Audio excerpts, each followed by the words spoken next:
దినదిన ప్రవర్తమానముగా యేసుక్రీస్తును పోలినటువంటి మనుషులముగా మనం మారేలా చేస్తుంది.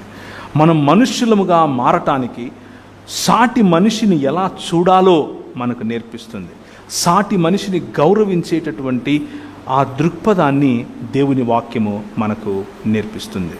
So the Kingdom of God, దేవుని రాజ్యము సమీపించి ఉన్నది కనుక మారు మనస్సు పొందండి అని చెప్పినటువంటి మాట మార్కు సువార్త 1వ అధ్యాయం వచ్చిన. సువార్త అంటే అర్థం ఏమిటి అని అంటే, శుభవార్త అంటే అర్థం ఏమిటి అని అంటే మంచి మాట అని.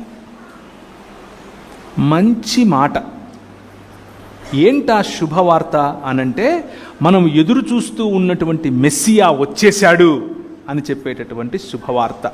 మనం ఎదురు చూస్తూ ఉన్నటువంటి మన రాజు వచ్చేశాడు అని చెప్పేటటువంటి వార్త. మనం ఎదురు చూస్తూ ఉన్నటువంటి నిజమైన మనిషి వచ్చాడు అని చెప్పేటటువంటి వార్త.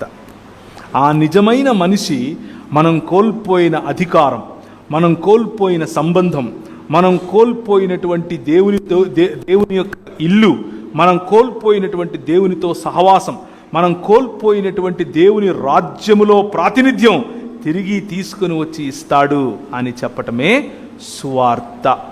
ఆ సువార్తను ప్రభు అయిన యేసుక్రీస్తు ప్రకటిస్తూ, ఇదిగో నేను ఇన్ని సంవత్సరాలుగా చెబుతూ వచ్చాను కదా, ఇప్పుడు వచ్చాను. హెబ్రీయులకు రాసిన పత్రిక 1వ అధ్యాయం.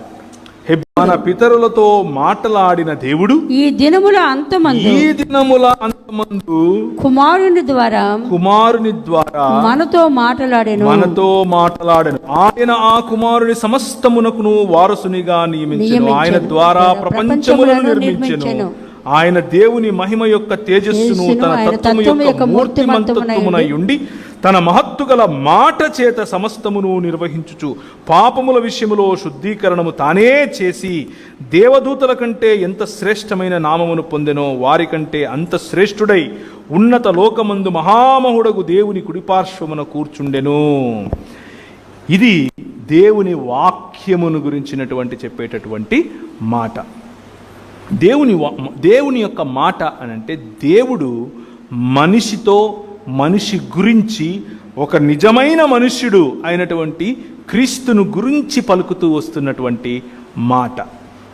అందుకనే క్రీస్తుకు రెండవ లేకపోతే కడపటి ఆదాము అన్న పేరు.